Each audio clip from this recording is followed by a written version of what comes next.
পানি উঠে সমস্যা হয়ে যায়। আর হচ্ছে মানে রান্না করতে খুব কষ্ট হয়ে যায়। আর লেখাপড়া করতে আমাদের সামনে পানি আছে, পিছনে পিছনে পানি হয়।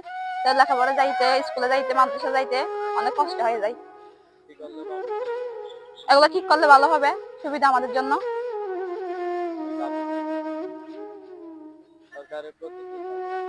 আমরা এখানে যদি গেট ওয়াল দেয় আমাদের জন্য সব সাইডে সুবিধা হবে। আমাদের মানে আশেপাশে যতগুলো মানুষ আছে তাদের জন্য ভালো হবে। রাতিয়া বেশি যদি যত্নের পরে আর তো গুমগি গই রাতিয়া পানি উড়িয়ে আর চল বাই আর ধান চল ভিজি গিয়ে হালে হাইন্দা বাই গিয়ে আর বিড়ে আসিলু বহুত দূরে হালে ভাঙি ভাঙি আর গড় গড়ি লাগাই আর এখন সামতো বাইরে আর তাইকম কেন করে আর ফুজিলে আর স্থান তার আর হরে দেয় আর তো অনেক স্থান নাই আর সরকারের হাতে আবেদন করি আর গড় গানাকা তাই ভাঙ করি হালে হাইন্দা ভাঙে দিয়ে নাকা আর ঠিক করে দেবেন।